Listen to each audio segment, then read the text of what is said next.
Wallace, a false alarm of a missile attack on Hawaii sets off widespread panic. And chances for an immigration deal are set back as President Trump uses shocking language to question why the U.S. should accept people from Africa and Haiti.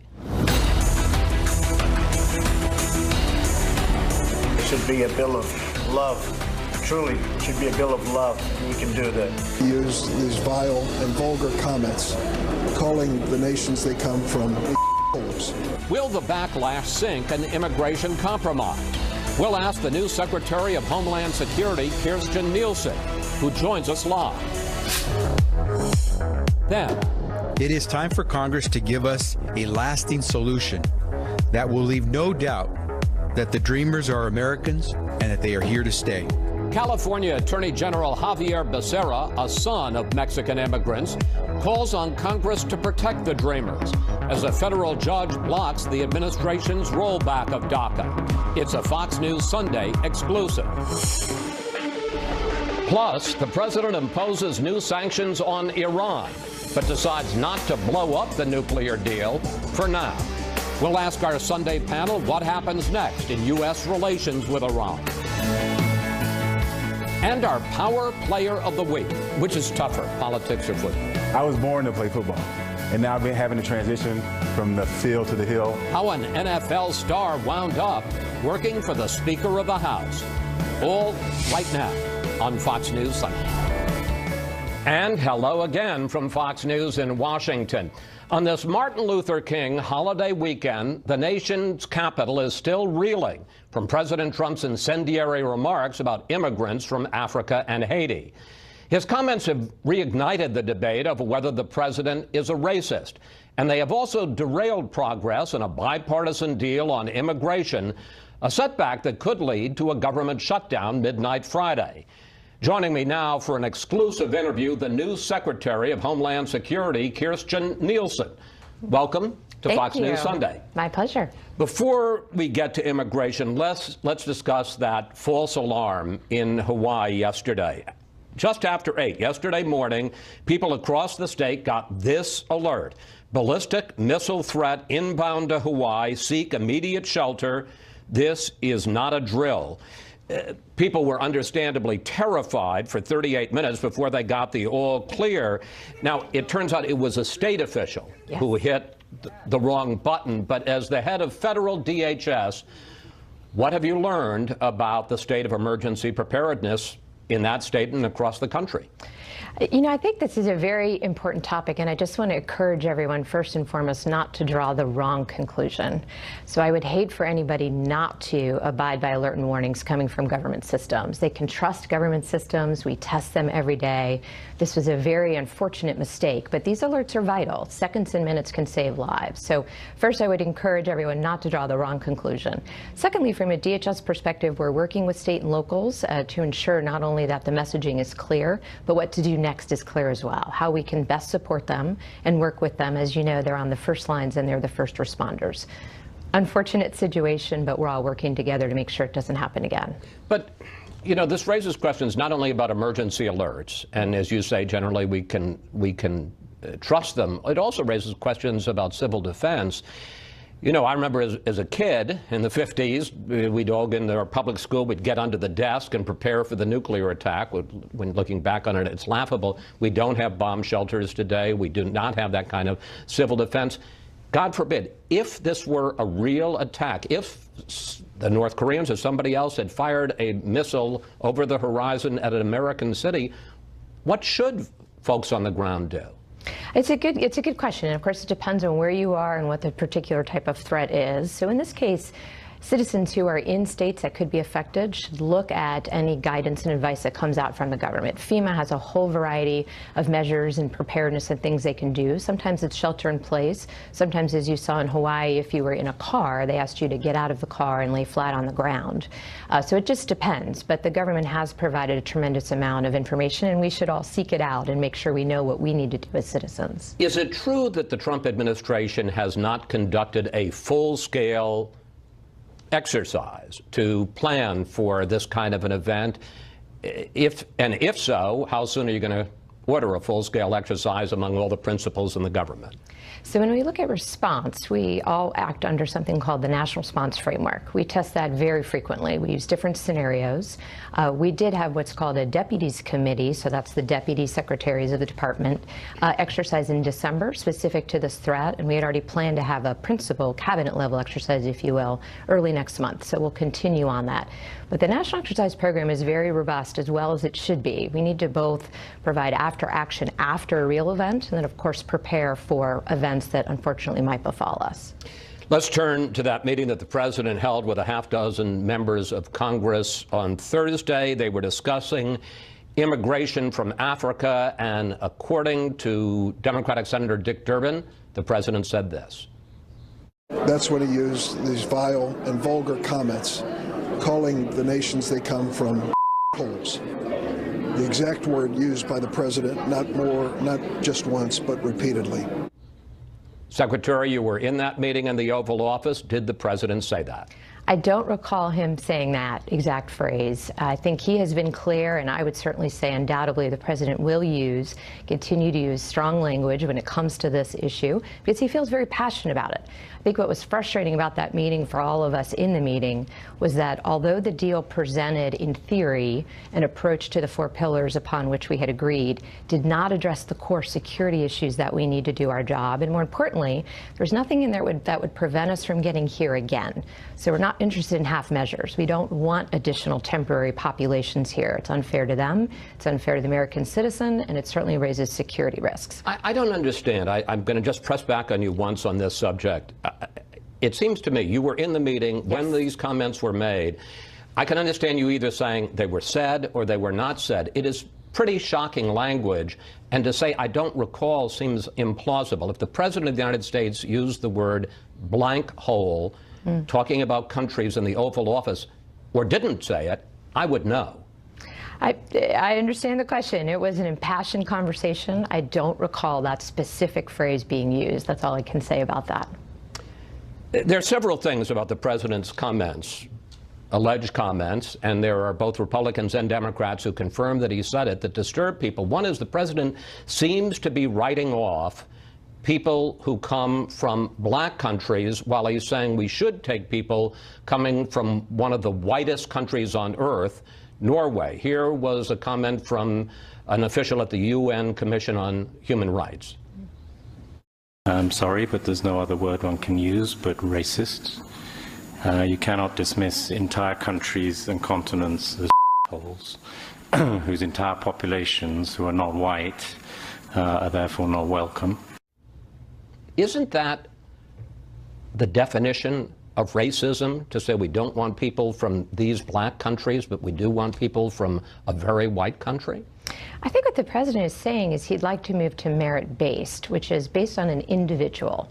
So what individuals can come here, can contribute to our society, help our economy, assimilate in communities, and help America be better.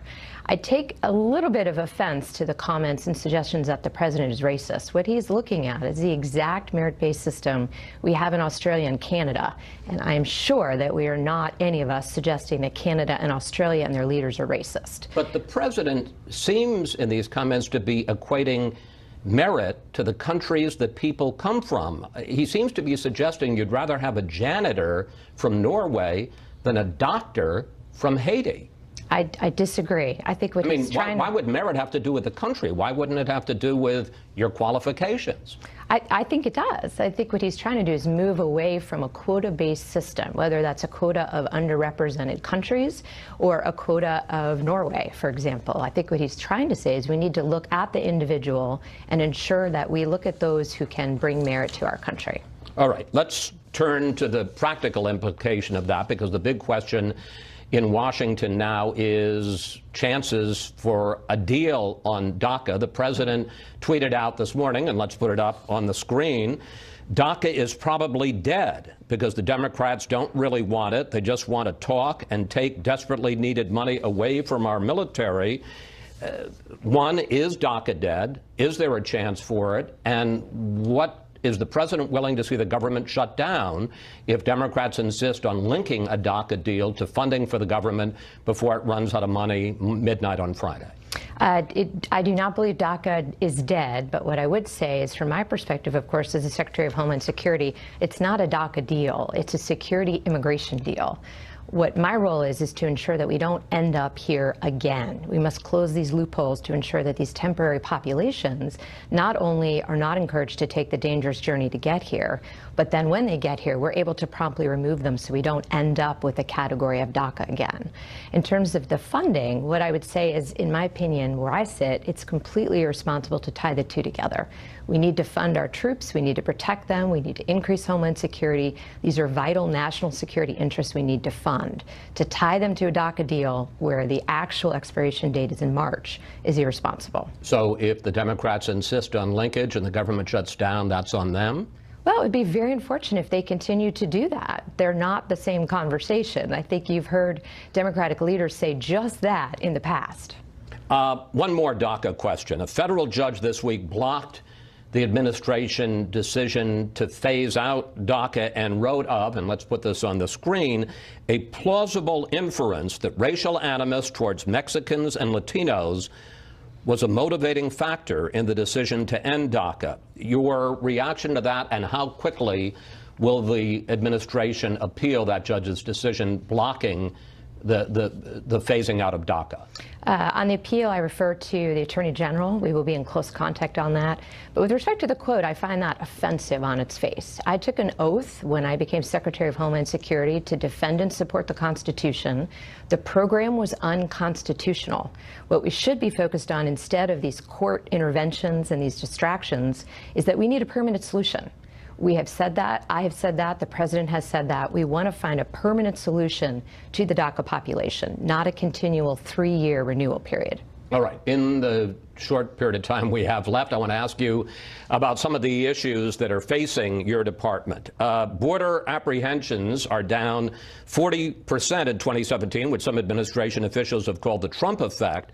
But in December, there was a significant increase as the Border Patrol caught more than 40,000 people attempting illegal crossings. Why has it gone back up?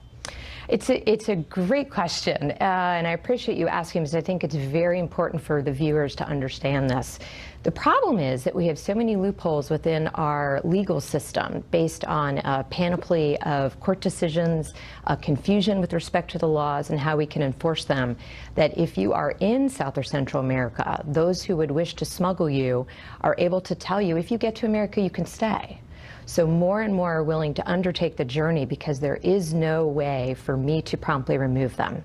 So we talk about the wall. The wall is a very, very important part of this. It works, but it only gets us partway there, because if I can stop them at the border but I can't remove them, that's not border security, and they will continue to come. So what some people are saying is the reason that it's gone back up is because, for all the tough talk from the president, people in Central America, smugglers and people wanting to come across it, finally decided the system really hasn't changed.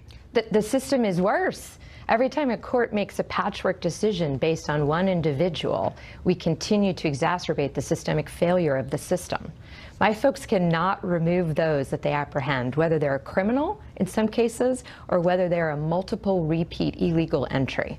We have to change these loopholes so that we can promptly remove them. Finally, this week, federal agents raided 98 7-Eleven stores in 17 states in the District of Columbia, resulting in 21 arrests. Will you order more raids on employers in this country? And what's the message you're trying to send?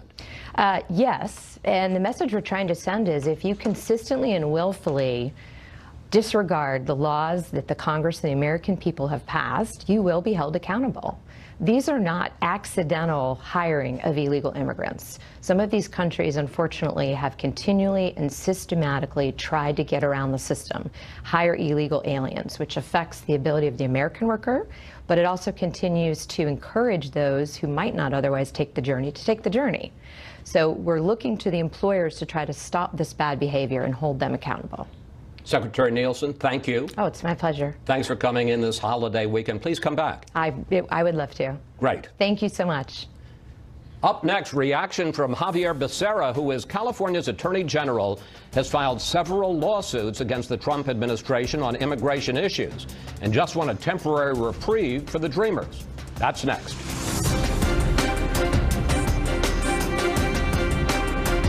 Smile, Dad.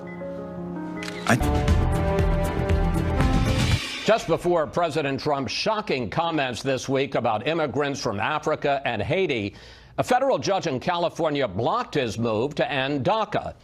Joining me now from Sacramento, Javier Becerra, Attorney General of California and a former Democratic congressional leader who filed that lawsuit. Mr. Attorney General, you just heard Secretary Nielsen. What's your reaction to her defense of the president's position in that meeting with Senator Durbin and others this week? Chris, I don't know if it's defensible, and it's disturbing to see so many people with such short-term memory losses and the inability to recall a conversation, important conversation, that has taken place just a few days ago. Can you imagine what happens when you have a conversation about nuclear war or what we do about natural disasters, and you have a room of people who can't remember what was said just a few days ago? That's dangerous. Do you think President Trump is a racist? In every respect, what he is showing us is that he is a racist. Let me put it to you this way. Mental instability, mendacity, now bigotry, having any one of those in the White House is dangerous. Having the combination, that's lethal. What about the argument? Get beyond the words, and I understand the words are hard to get beyond, but this question of merit-based immigration, what about the argument that too many of our immigration programs, family unification, or as it's also called chain migration, visa lotteries, do more to help people from other countries than they do to attract and to bring in people to this country who can best help us? I can only speak to you, Chris, from the perspective of a son of two of those immigrants. And I can simply tell you that with a man who had a chance to go to the 6th grade, a mother who didn't get past 18 years of age when she finally got here, both of them never having had a chance to step on a college campus. They did a great job of getting 4 kids a college education or military service. And a man who couldn't walk into restaurants when he was young because of the signs that said no dogs or Mexicans allowed, well, because of his children, had a chance to walk into the White House to meet the President of the United States. Not this one, but the President of the United States. So in every respect, my dad, a proverbial ditch digger, built this country, and now the results are that his grandkids are going to some of the finest colleges and universities, and they're not going on any taxpayer's dime because their parents can afford to have them go.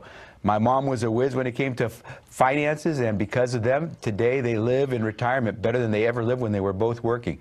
Those are 2 examples of immigrants who came to this country with little and gave so much. Let's talk about the situation here in Washington right now, because Democrats are threatening to shut down the government, to refuse to vote for another funding bill when the government runs out of money at midnight Friday if they don't get a deal on DACA. This seems to directly contradict something that Senate Democratic leader Chuck Schumer said a few years ago when the Republicans were threatening President Obama. Take a look. We believe strongly in immigration reform. We could say we're shutting down the government. We're not going to raise the debt ceiling until you pass immigration reform. It would be governmental chaos. Mr. Attorney General, if it was wrong for Republicans to threaten a Democratic president and to threaten to hold the government hostage, why is it all right for Democrats to do exactly the same thing? Chris, I don't believe Democrats are doing anything to try to hold up a government funding bill. They're just not agreeing with the outlines of what Republicans have put forward in the Republican funding bill. And they are objecting to this budget because right after, less than a month after passing a $1.5 trillion tax break bill, which benefited mostly the super rich and corporations, all of a sudden, having used the government credit card to pay for that, now Republicans want to cut benefits for veterans, for seniors, for students, for working class Americans. to pay for that tax cut bill. Wait. And so I believe Democrats are saying, we're not going to take part in that. Number one, they haven't called for cutting all those benefits. Number two, that's not specifically the question I'm asking you. I'm asking you specifically about the fact that Democrats are saying no deal on spending. I agree they have to work out the spending deal, but no deal on spending unless you also pass a DACA fix. That's what some people say is holding the government hostage. Do you think the Democrats should link funding for the government to a deal on DACA? Chris, if you've listened closely, what Democrats have been saying is that we need to have a deal on DACA because President Trump, by trying to repeal DACA, has created this chaos. I will tell my Democratic friends the following. DACA is now actually alive, and the Homeland Security Department is now accepting renewal applications. So it's nowhere near dead. I would hope they would not agree to any bad deals on immigration, taking really bad stuff that has nothing to do with helping our borders in order to get a DACA deal. That DACA deal should stand on its own. It should be clean. Worrying about the budget is what Republicans in the majority in the House and the Senate should be doing, because otherwise the government shuts down. And so Republicans are threatening to shut down the government unless they get a whole bunch of bad stuff on immigration. And I believe Democrats are saying, let's do a clean fix on DACA because it has nothing to do with the budget. If we could tie it all together, great. But don't try to hold young people hostage to get a budget, and certainly don't try to load up a bill with bad stuff, whether in the budget or on immigration. Well, let me just interrupt, because I'm closer to Washington now than you were, although you were a Democratic leader here for years. But no, the Democrats are not, Republicans rather, are not insisting on linking DACA and immigration. They just want to pass a funding bill, and in fact, they're talking about a 3 or 4 week continuing resolution. Let me switch to another subject, though, because you brought up the fact that DACA is alive and well now. And one of the reasons it's alive and well is because you, as California's Attorney General, filed a lawsuit where the judge agreed to stop the phasing out of DACA by March. I want to ask you about that, because this, it seems to me, sir, is not the no-brainer that some people suggest it is. President Obama didn't even create the DACA Act, didn't even protect the Dreamers until 2012, almost 4 full years into his term, when he was running for re-election. Why doesn't, just as a matter of principle and of law, why doesn't President Trump have the same right to end DACA? And in fact, he doesn't want to end DACA. He just wants it to be a congressional law, not an executive action. But why doesn't he have the same right to move on DACA that President Obama did when he started it 4 years into his term? Chris, because no person in this country, even the president, is above the law. And if he wants to take an action, he must do it according to the law. And as the judge held in this case, the president and his administration acted arbitrarily and capriciously. And so that's why we've been able to have several victories. It's kind of poetic that the son of immigrants is the person wielding the legal slingshot against the Trump administration's attacks on our constitutional civil rights. But the reason we keep winning, in fact, we're batting 1,000 against this administration, is because the president believes he's above the law, and he continues to act arbitrarily and capriciously in taking actions. If you want to change the law, Chris, don't break it. Well, I'm not sure I understand how he's breaking it. He was saying this was an executive order taken by the president. It wasn't even a law. And here you had Donald Trump saying, I'm rescinding that executive order, giving 6 months to do so. Why is that breaking a law? Because, Chris, you go about a process. Even President Obama went about a process to establish an executive order.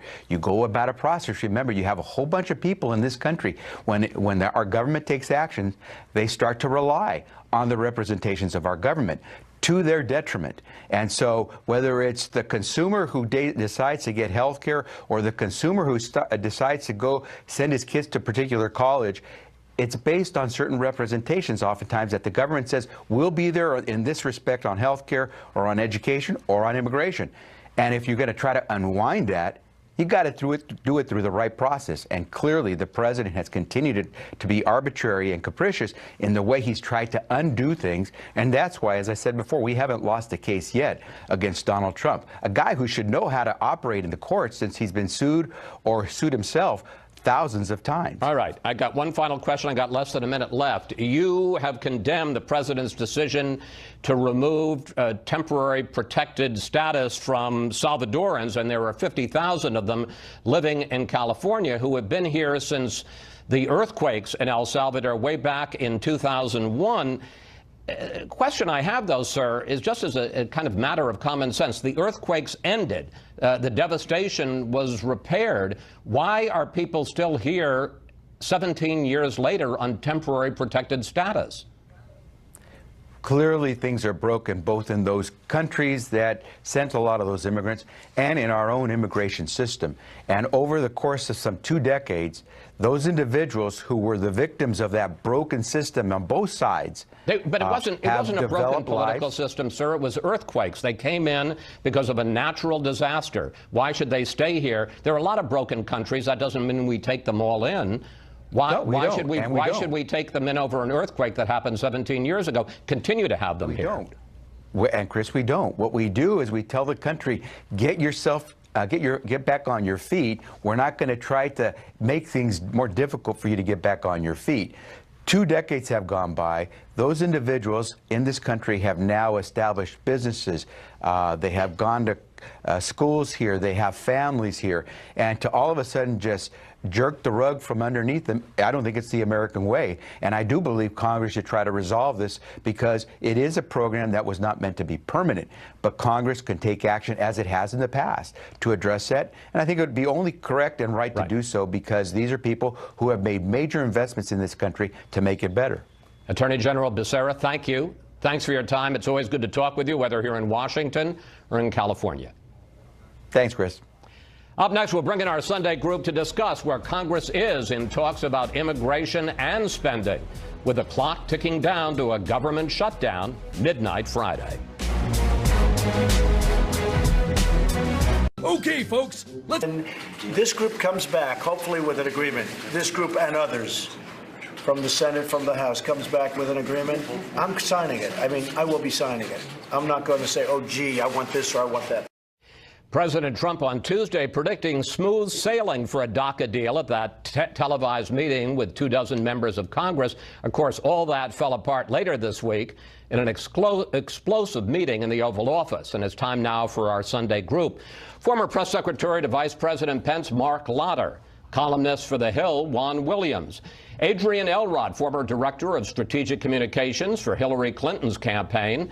And John Bussey from the Wall Street Journal. Well, Mark, I understand the argument intellectually that we should go to a merit-based system of immigration, but I want to pick up on the discussion I had with Secretary Nielsen, because what troubles a lot of people is the idea that we're equating country of origin with merit, and it raises the issue, what's better, as I said, a janitor from Norway or a doctor or an engineer from Haiti? Well, I don't think the president is talking about making any kind of geographic or quotas based on any country. But he did say that. What he was saying is that he's basically saying, because right now under the current system, we do have quotas. We do have random lotteries where people, not based on their skill, just because they apply, are allowed entry into our country. He's basically saying that let's judge the people who want to come and move to America based on who they are, not where they're from.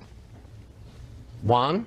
I mean, forgive me, it doesn't seem to me that's what the president said. I don't think that's not what the reporting indicates. And let me just put up first, before I'll get you in a second, what House Speaker Paul Ryan said reacting to the president's comments. My family, like a whole lot of people, came from Ireland on what they called coffin ships then. Came here and worked the railroads. The Irish were really looked down upon back in those days. I hear all these stories from my relatives about Irish need not apply. And that, I guess, is the point. Throughout our history, people come to this country because the situation in their countries is bad, and it's often the best and the brightest to take the initiative to take that step to sail across the Atlantic Ocean or fly across the Atlantic Ocean from a much worse situation. Correct, and I think that that's why, you know, on the Statue of Liberty, we have emblazoned that phrase, that American idea, that we will take your people who are burdened, oppressed, you know, people who've been left behind and judged to be inferior, and we make them. And I think this is what Lindsey Graham was saying to the president in the Oval Office, come to America and adapt the idea of this as a place of opportunity and political freedom and stability. And that's the American idea. It's not based on where you come from, certainly not the Irish that you just heard Paul Ryan talk about, not for Italians, not for Jews, not for Catholics. At one point in our history, all those groups have come up against this kind of bigotry. So I think for Paul Ryan to say this is unhelpful, how about, say clearly that this is racist and un-American? I just want you to respond before I bring everybody else in, Mark. Well, again, I think what we're talking about here is in the future. I mean, we have a great history of immigration, and no one debates that, and no one debates the countless contributions that have been made by immigrants, and now second, third, multiple generations of immigrants to our country. But as we are moving forward, as we face challenges in terms of homeland security, and as we are trying to get more people jobs in America, putting the American workers above the needs of other people who may not be coming in here with the skills to be able to compete. There was a study that said over half of immigrant-led families are receiving some sort of welfare. 3/4 of those families with children are receiving some sort of welfare. Can we not look at who we are bringing in? And that's what the president is saying, not necessarily where you're from. But he didn't say that. He did say exactly where they're from. He didn't say, we need to bring in doctors and engineers. We don't need to bring in ditch diggers. The context of what that conversation was about in this immigration. I mean, it was what the language he used, sir. Well, I understand, but when you look at the way that the context of that conversation, it was supposedly in a broad immigration discussion.